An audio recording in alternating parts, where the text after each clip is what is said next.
ئامی کۆبوونەوەکان ڕابگەن بە پیزانەرەکانی نافتی بەدەست منەوەی ئەوەیە کە ئەمڕۆ چوارشەمە ڕێکەوتی دوینەوە هەر چوار لایەنەکەی چێتی گۆڕان یەکگرتو کۆمەڵ لە مەکتەبی سیاسی چێتی لە سلێمانی کۆبوونەوە ڕێوەژیان ئەنجام داوە لە کۆبوونەوەکەدا سەر ڕای گفتوگۆکردن و تاوتوێکردنی بارودۆخ خێریم کوردستان پرسی سەرۆکایەتی هەرێم جەختیان لەسەر ئەم بابەتانە کردو. یەکەم بە بۆنەی دەستپێکردنی وەرزی یادا سیاسەدانانی پاییزی ساڵی دومی خۆلی چوارەمی پەرلەمان پیرۆزبایان ئاراسی پەرلەمان کردووە وەکو دەستگایەکی شەرعی باسییان کردووە. خاڵی دووەم پارێزگاریکردن لێگرزی هەر چوار لایەنەکە واتە باسی ئەویان کردووە کە ئەم چوار لایەنە پارێزگاری لێگرزی خۆیان بکەنەوە مەبەستیان لە پرۆژەی ئەو پرۆژەیە کە لە پەرلەمانی کوردستان باسییان کردووە و سووربوون لەسەر راپۆرتەکەی لیژنەی یاسایی وەکو هەنگاوێک بۆ دامەزراوەیکردنی دەستگاکانی هەرێمی کوردستان پڕکردنەوەی بۆ شای یاسایی. چوار لایەنەکە پرۆژەی راپۆرتی لیژنەی یاساییان هەبووە کە لە خاڵی سێمدا باسییان کردو ئەما سوورن لەسەر ئەو راپۆرتەی لیژنەی یاسایی و خاڵی چوارەم باسی ئەویان کرد کە بڕای تاویان بە سازان و بەردەوامی کۆبوونەوەکان هەیە بۆ گەشتن بە چارەسەرێکی گونجاوی یاسایی. خاڵی پێنجەم کۆبوونەوەکە پشوو درێژی چاوەڕوانی هێزی پێشمەرگە لە بەرەکانی جەنگ و خەڵکی کوردستان بەرزنرخان کە پێداگی لەسەر پاراستنی سەروەری یاسا و ئاڵگۆڕی ئاشتیانەی دەسەڵات و چەسپاندنی بنەماکانی دیموکراسی و پاراستنی سەقامگیری و هاوهەڵوێستی لایەنە سیاسیەکانی کوردستان لە پێناو ڕوبەڕووبوونەوەی ئەگەری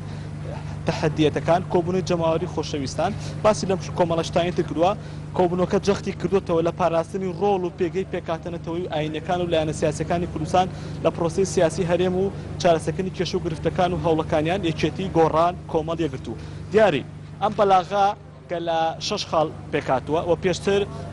من باسم کرد کە بەلاغەکەی ئەم چوار لایەنە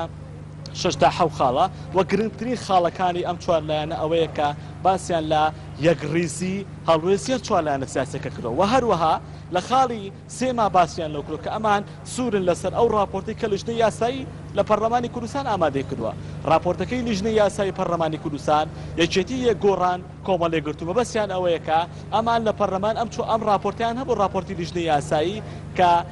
لەسەر هەموار یاسای سەرۆکایەتی هەرێم بووە کە لە راپۆرتەکە شاجەخت لەوە کراوەتەوە کە سیستەمی حکومڕانی هەرێمی کوردستان پەرلەمانی بێ سەرۆکی هەرێم لە پەرلەمان و هەڵبژێتێ و ڕێخستنی دەسەڵاتەکانی سەرۆکی هەرێمە ئەوان لە راپۆرتەکە باسی ئەمە کەواتە سوورن لەسەر ئەو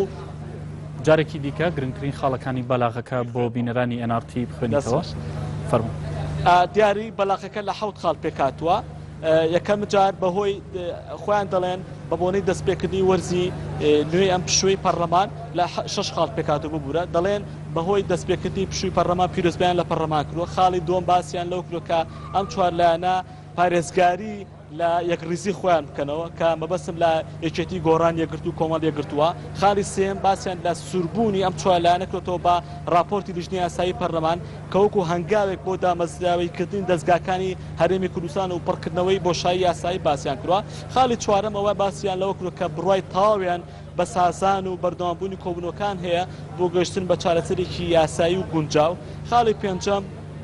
باسی ئەوان کرد کە کۆبوونەوەکان پشوو درێژی و چاوەڕوانی هێزی پێشمەرگە لە بەرەکانی جەنگ خەڵکی کوردستان بەرز ینی باسییان ئەو کرد کە چاوەڕوانی خەڵک و هێزەکانی پێشمەرگە لە پشوو درێژی پێشمەرگەکان ئەویان بەرز نرخاندووە. لە خاڵی پێنجەمی کۆبوونەوەکەدا باس دەوە کە باز لە پێداگیری لە پاراستنی سەروەری یاسا و ئاڵوگۆڕی ئاشتیانەی دەسەڵات و چەسپاندنی بنەماکانی دیموکراسی و پاراستنی سەقامگیری و هاوهەڵوێستی لایەنە سیاسیەکانی کوردستان لە پێناو بەرزبوونەوەی هەموو تەحەدیاتەکان.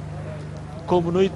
باسی کۆبوونەوەی تریان کردو کە کۆبوونەوەی جەماوەری خۆشەویست کە ئەوان ناویان هێناوە کوردستان دڵنیا دەکەنەوە لەسەر هێنانەتی و خواست و داخوازەکانە کە بتمانێت بە بەرنامەی هەڵبژاردننی لایەنەکان داوە کە بەسییان لەوەیە کە ئەو بەرنامەی لە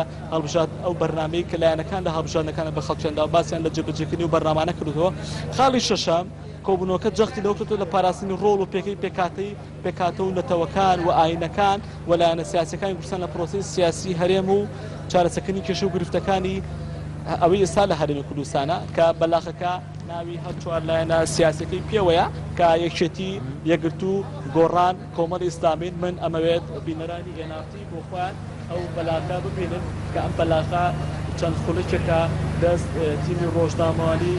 تیمی ڕۆژنامەوانی NRT گەشتووە. بەلاغەکە لە 6 خاڵ پێکاتووە کە ناوی هەرێکە لە یەکێتی یەکگرتو گۆڕان کۆمەڵی پێوەیە.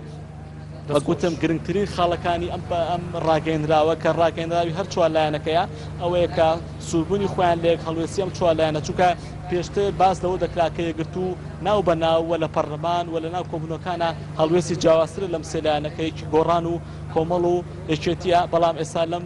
ڕاگەیەنراوە باسییان کرد کامان سوورن لەسەر خۆیان وە سوورن لەسەر راپۆرتی لیژنەی یاسایی بەژی دیاری.